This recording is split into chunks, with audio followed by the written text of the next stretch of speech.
जय देवा जय देवा जय देवा जय देवा जय शिव मार्तंडा.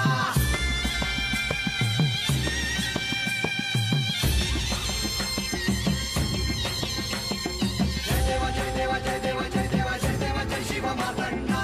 हरिवर्धन मल्हारी तुझी प्रचंडा. अगडतून नगारा सोन्याची जेजुरी देव गेले जेजुरा निळा घोडा. अगडतून नगारा सोन्याची जेजुरी देव गेले जेजुरा निळा घोडा. पाऊ में तोडा कमरी कर पटा बिहिर मस्तकी तुरा. खोबऱ्याचा कुटका भंडाऱ्याचा भडका बोल अहंकारा सदानंदाचा येळकोट. सदानंदाचा येळकोट. जय देवा जय देवा जय देवा जय देवा जय देवा जय शिव मार्तंडा. जय देवा जय देवा जय देवा जय देवा जय देवा जय शिव मार्तंडा. हरिवर्धन मल्हारी तुझी प्रचंडा. जय देवा जय देवा जय देवा जय देवा जय देवा जय शिव मार्तंडा. हरिवर्धन मल्हारी तुझी प्रचंडा. आजीला सांगितलं आहेस ना व काय? अगं खंडोबाचं लगीन झालं आहे ते. माझा धीरच होईना झालाय ग. म्हणजे अगं असं कसं चालेल बानू? आजा सारखा म्हणतो की माझ्या लेकीचं लगीन अशा ठिकाणी करणार जिथं तिला सवत नसेल.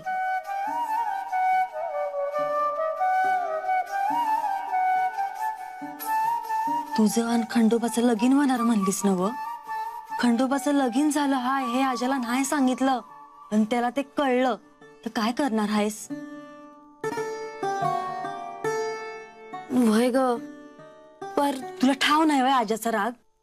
ते काय नाही आजाला सांगून टाक समज. अगं पर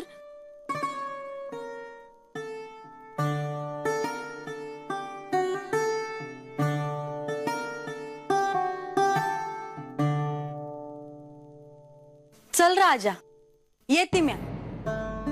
निघालीस वय? अगं म्हणजे जेवणाच्या वेळेला जाऊ नये बाहेर. हा 2 घास खा आणि मग जा. नाही न ग जेवले म्या येते बर का. बर बानू आजाला समज सांगून टाक बघ. ही सीड हाय समज. धीर कर आणि समज सांगून टाक बर का. काय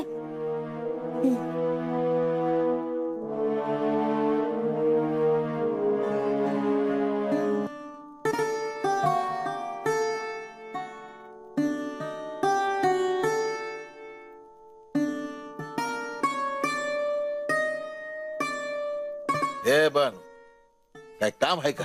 नाही आपलं असंच बोलावं म्हणलं. अगं बोल की.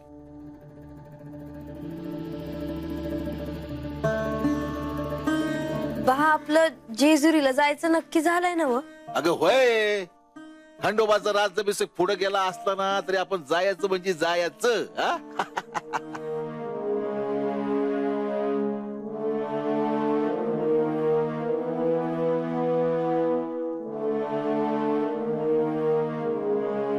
हे बानू काय झालं? काय नाही. तुला मायाशी काय बोलायचं का? अगं बोल की. अगं तू मायाशी भाडाभाडा बोलत नाहीस ना म्हणून ती आजी काय बाई बोलते मला. हा मला एक सांग, मी आज तुझ्यावर कधी वरडलोय का? नाही. तेच की. तर आजी मला म्हणते कशी, बानू तुला घाबरते. आता तू मला घाबरतेस काय? हा मी तिला म्हणलं की बानू बोलता बोलता माझं तोंड गप करती या, पण तिचं तोंड कसं गप करायचं ते अजून बी कळना बघ मला. बा म्या काय म्हणत होते? काय? हे बानू काय झालं बोल की. बा आपण जेवायचं का? मला बी लय भूक लागली हाय बघ. असं? अगं मग वाड्या घे की जेवण. मी आलोच.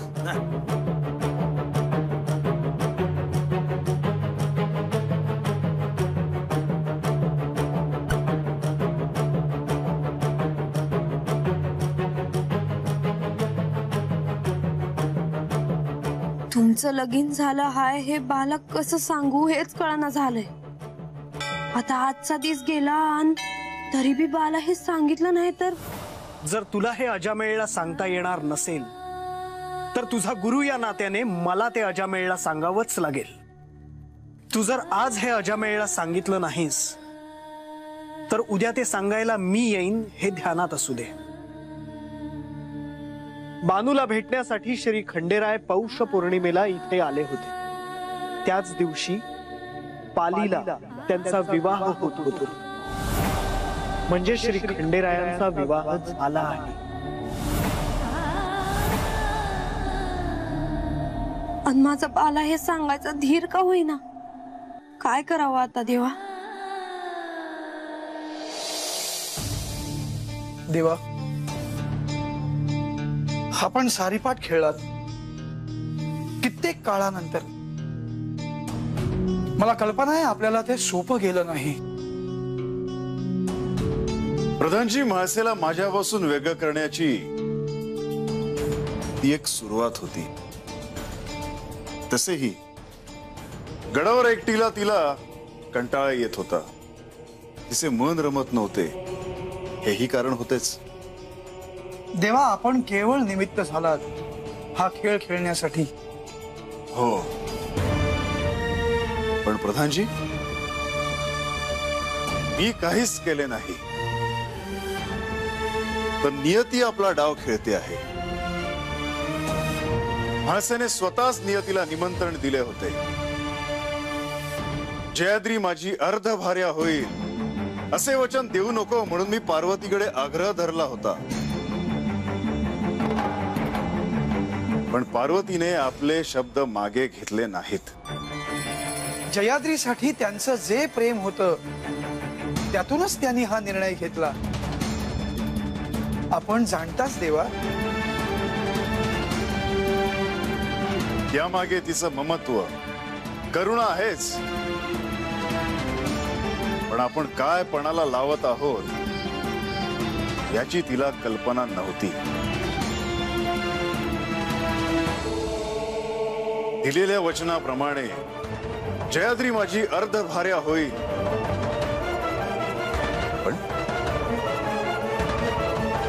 पण माझे काय? मी ह्या मल्हारी अवतारात जयाद्रीचा अर्थात बानूचा होणार हे सत्य म्हाळसा सहन करू शकेल नाही. तिचा पराकोटीचा राग मला सहन करावा लागणार आणि तिचे दुःखही मला पाहावे लागणार. पार्वती देवींनी जयाद्रीला वचन दिलं नसतं तर हे घडलंच नसतं. देवा, आपण कोणत्या प्रसंगातून जात आहात त्याची मी कल्पना करू शकतो. परंतु देवा, तुम्हीच त्यांना त्यांच्या मूळ रूपाचं विस्मरण होईल असं भाकीत केलं होतं. जर का त्यांना त्या स्वतः पार्वती देवी आहेत ह्याचं स्मरण असतं तर त्यांनी आनंदानं बाणाईचा हात तुमच्या हातात दिला असता.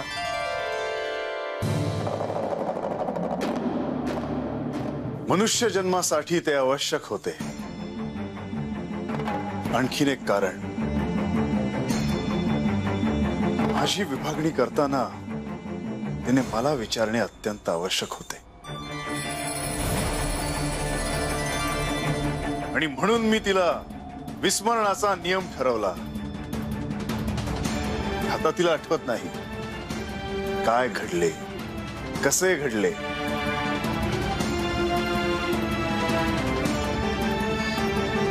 देवा,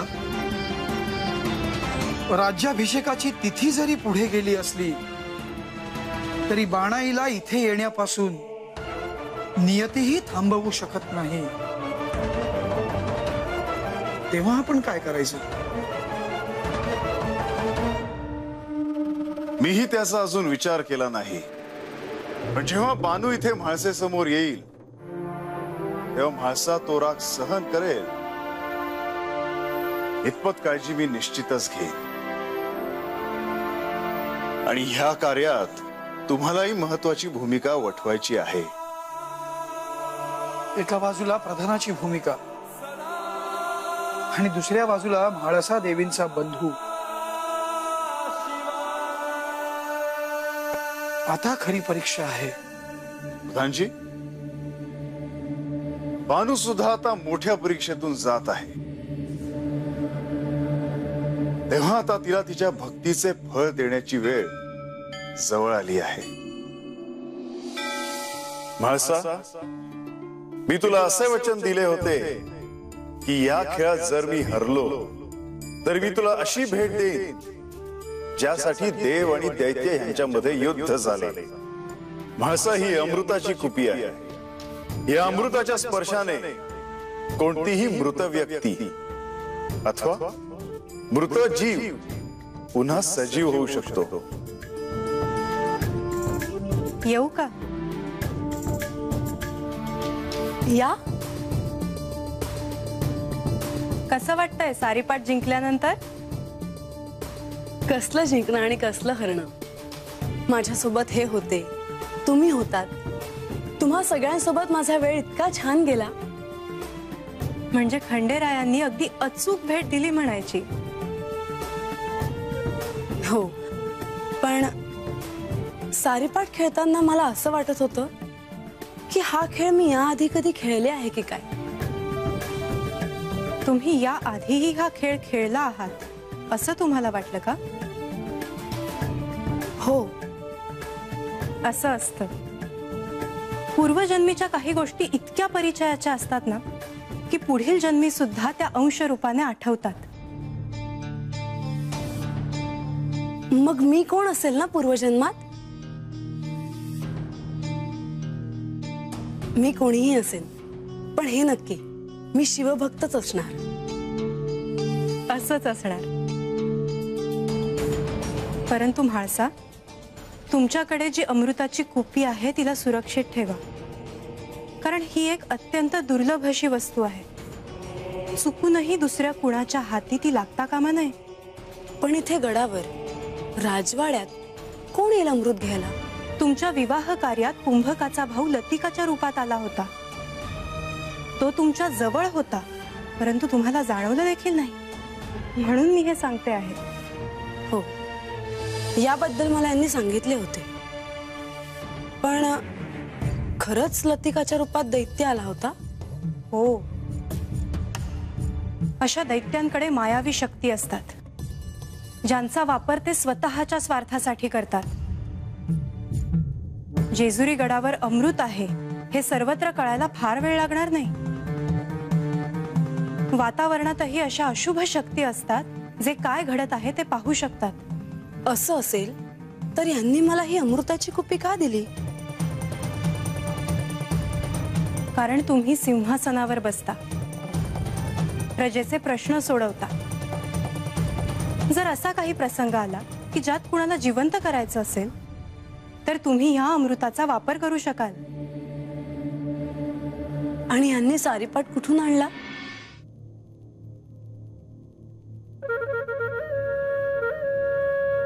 काय गे, म्हणजे काय शोधतीया?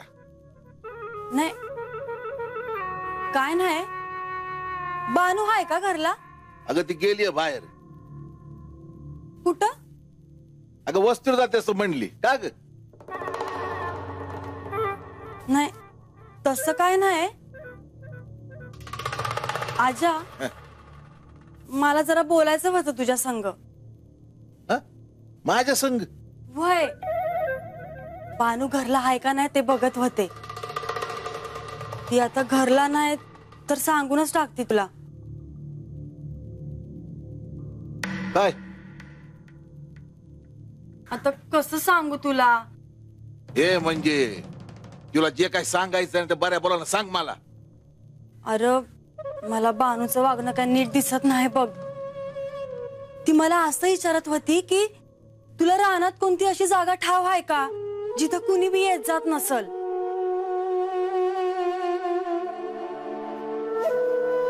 बानू तुला असं विचारत होती? वय ना. मी विचारलं तिला, तुला कशा पाहिजे अशी जागा? तर धड काय बोलनाच. मला काहीतरी वंगाळ वाटतंय बघ. तुला बोलली का काही ती? अगं मला कुठेच सांगते ती. एक तर तुला सांगते नाही तर आजीला सांगते आणि आजी मग मला म्हणते की बानू तुला घाबरते म्हणून. हा अरे ते राहिलं बाजूला, पर बानू मला काय म्हणली ते ठाव आहे का तुला? काय? अरे ती म्हणली की कुणाला बी सांगू नगस मी तुला काय विचारलं आहे ते. हे म्हणजे रानात अशी जागा जिथं कोण बी जात नाही ती जागा बानूला कशाला हवी असेल ग? अरे मला काय ठाव, तिनं मला जे सांगितलं ते मी तुला सांगितलं. आणि काय बोलली का तुझ्याशी? म्हणजे अजून असं काय नाही, असंच आपलं. अरे एक सांगायचं राहूनच गेलं, ती पार आत रानात जाऊन आली, लय आत मंदी. आत रानात? वय आता तूच सांग मला, कोण गेलं होतं का रानात असं आत?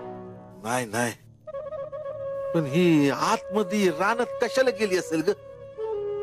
कुणाच ठाव, पण म्हणत होती की सरपण बघायला गेले होते. अगं सरपंच मॉप पडले परसात. वय ना, मला वाटलंच होतं बघ, काहीतरी विपरीत चालू आहे बानूच्या मनात. आज पत्तूर मी कधीच सांगितलं नाही र बानूचं काय चाललंय ते, पर आज तिच्या काळजीपोटी तुला समज सांगावं असं वाटलं. बरं झालं तू बोललीस ते. आता मला सांग, मी बानूशी तसा वागतो का? तरी मी मला न सांगते अशी वागते बघ. तर तूच सांग मी काय करू? आजा एकच कर, ती आली की तिला न रागवता नीट विचार काय ती. आता बर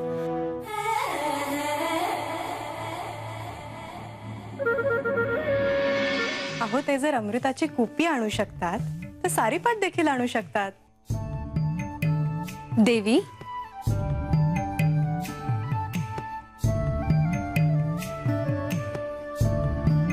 कशी आहेस? मी बरी आहे. तुम्ही दोघी बोलत बसा, मी येते.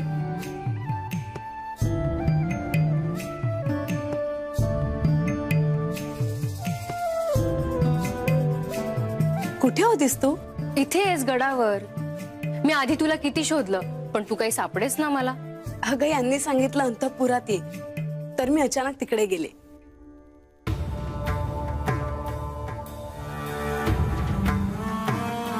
हे काय? हे घे, आज मी खूप आनंदात आहे म्हणून.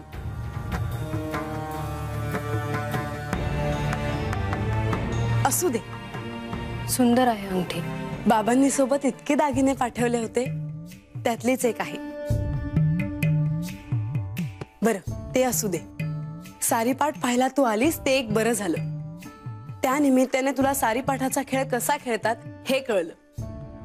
जर तू पाहायला आली नसतीस आणि मी तुला कितीही वर्णन सांगितलं असतं तरी तुला ते कळलं नसतं. हो, मीही पहिल्यांदाच पाहिला हा खेळ. लतिका, हा खेळ जर आपल्याला आधी माहिती असता तर आपण निवासात खेळलो असतो ना. मी तर नसते खेळले. का? तुला हा खेळ नाही आवडला? तसे नाही, पण हरल्यानंतर काय द्यायचे हा प्रश्न पडला असता मला. अगं ते महत्वाचं नाही, खेळातून जो आनंद मिळतो ना तो महत्वाचा आहे. मला नाही तसं वाटत. हा खेळ वाटतो तितका सोपा नाही. तुला काय म्हणायचंय लतिका? रागवू नकोस, परंतु सारीपाटाचा खेळ खेळता खेळता तू काहीही पणाला लावशील आणि हरण्या जिंकण्याच्या या नियमामध्ये काहीही मागितलं जाईल, तेव्हा तू काय करशील?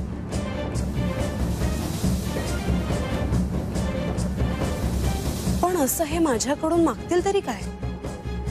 मी असं म्हणत नाही ते काहीतरी मागतील, पण विचार कर, खेळ खेळता खेळता काही अघटित घडलं तर?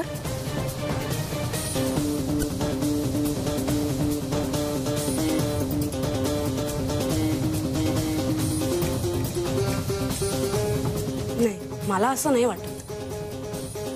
असं जर काही असतं तर त्यांचं शिकारीला जायचं ठरलं असताना अचानक ते माझ्यासाठी थांबले. खेळात मी जिंकले, त्यांनी मला भेटवस्तू काय दिली माहितीये? हे अमृत आहे, अमृत. हे कुठेतरी सुरक्षित ठेवायला हवं. हो, हे मी माझ्याचकडे ठेवणार. लतिका, तुला एक गोष्ट सांगायची राहिली आहे. विवाहात 2 लतिका वावरत होत्या. 2? कसं शक्य आहे? एक तर तू होतीस आणि दुसरी लतिका म्हणजे कुंभकाचा भाऊ.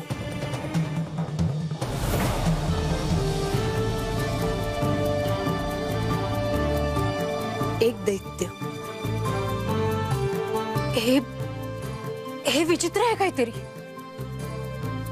घाबरू नकोस लतिका. पण त्याने माझेच का रूप घेतले असावे? हा प्रश्न मला देखील पडला आहे. इतके लोक होते, पण त्याने तुझंच रूप का घेतलं? पण त्याला काय हवे होते? सुवर्ण दर्पण. आणि आता हे अमृत. हे सुरक्षित राहावं म्हणून मी माझ्याचकडे ठेवणार आहे. म्हाळसा, म्हणजे कुंभक आणि कोणताही दैत्य इथे येऊ शकतो?